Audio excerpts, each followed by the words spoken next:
الحمد لله وحده والصلاة والسلام على من لا نبي بعده أما بعد فأعوذ بالله من الشيطان الرجيم بسم الله الرحمن الرحيم ولا يغتب بعضكم بعضا أيحب أحدكم أن يأكل لحم أخيه ميتا فكرهتموه صدق الله العظيم. Respected viewers and listeners, beginning by praising Almighty Allah subhanahu wa ta'ala, sending salutations upon our beloved Nabi Kareem sallallahu alayhi wasallam. Continuing with our series on the purification of the heart. Today I've recited a verse in the 26 juz of the Holy Quran in Surah Hujurat. And Allah Ta'ala says, وَلَا يَخْتَبْ بَعْدُكُمْ بَعْدًا. Do not backbite one another. Now, many people will say that backbiting is to do with the tongue. How does it come under the title or with regard to the series Purification of the Heart? And the reason is because of the underlying reasons. Why do you backbite? And that is to do with the disease of the heart, as I will go on to explain. Let us start off by saying that no doubt the tongue is the seed carrier, the carrier of what is in the heart. Many a times what comes out in the tongue is that which is in the heart. So the tongue is a manifestation of emotions and feelings and attitudes which are in the heart. And this tongue is also amazing. It is one of the greatest gifts of Almighty Allah subhanahu wa ta'ala. خَلَقَ الْإِنسَانَ عَلَّمَهُ الْبَيَانِ. We created human being and we gave him the power of communication and speech. It is such a great ni'mat of Almighty Allah subhanahu wa ta'ala. It is such a great favor. Many of the good deeds that are in the Quran and Hadith cannot be done without the tongue.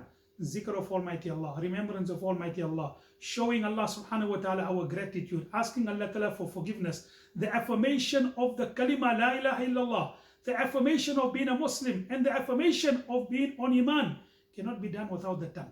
But yet this very same tongue, if it is not used correctly, becomes the means of all the greatest guna and sins.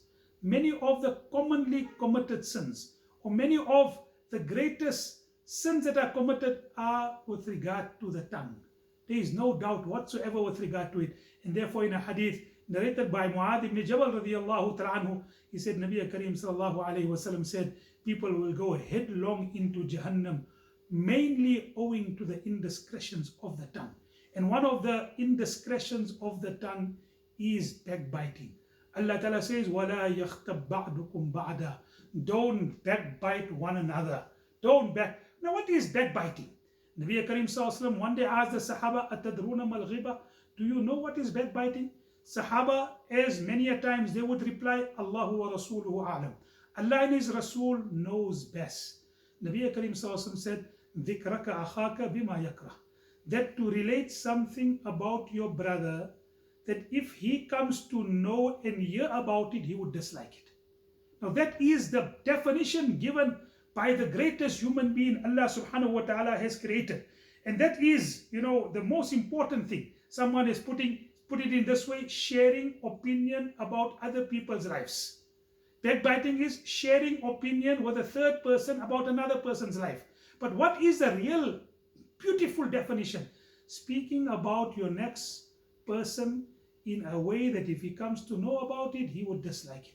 Now the common refrain and the common answer to that and the common follow-up question to that, but what if what I'm saying is correct?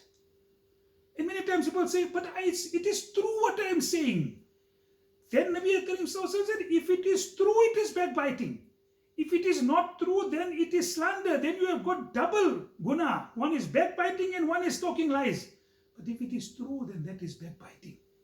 Ya Allah, when you look at that particular definition, there are perhaps very few people who do not fall under this category of committing and doing backbiting. And backbiting is not only with regard to speaking bad about a person's character. It is about speaking bad about a person's character, his appearance, the way he stays, his house, his car, speaking bad about any aspect with regard to a person. Allah didn't make you the guardian for you to speak bad about other people. Allah didn't give you that authority and right. So therefore, any aspect, even if it is sometimes a hint. Hazrat Aisha radiallahu ta'ala one day, there there was competition for and rivalry for the love of Nabi Karim Sallallahu Alaihi Wasallam. So she hinted with regard to Hazrat Safiya radiallahu ta'ala being of a short stature. And Nabi Karim Sallallahu Alaihi Wasallam rebuked her. And Nabi Sallallahu Alaihi Wasallam said, you have done something that is wrong. So this is the aspect. Now what is the seriousness? Look what Allah Ta'ala says, أَيُحِبُّ أَحَدُكُمْ أَن يَأْكُلَ لَحْمَ أَخِيهِ مَيْتًا. To speak bad or to speak about another person that he would dislike if he come to know about it, it is like eating the flesh of your dead brother or sister. Now firstly, to eat the flesh of a dead person, it is repugnant. And then to eat the flesh of someone who had died, who has rotten, can you imagine how repugnant and evil it is? Backbiting is equivalent to eating the flesh of a dead person. Ya Allah, what a great, and therefore Nabi Karim Sallallahu Alaihi Wasallam has sounded such great warnings. Nabi Karim Sallallahu Alaihi Wasallam has given an indication there's a transferal of deeds that take place. When you backbite someone, his evil deeds come to you and your good deeds go to him. And therefore there were such many people. And also another thing, al-mustami'u ahad al-mukhtabin.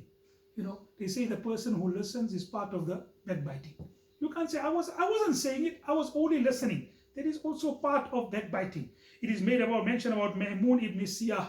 He never ever got involved in backbiting anyone. If anyone discussed anyone's faults, he used to say, please stop it, otherwise I'm walking away.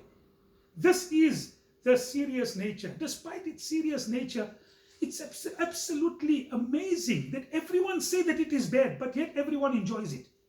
Everyone talks about how serious it is, how the Quran and Hadith talks about it, yet it is becoming so common. Now, what are the reasons with regard to it? And let's make mention with regard to the reasons, and maybe today or in tomorrow's program. You know, many times with people who backbite, they hide their own imperfection and they harm others. Backbiting is an attempt for one who is incapable of doing better.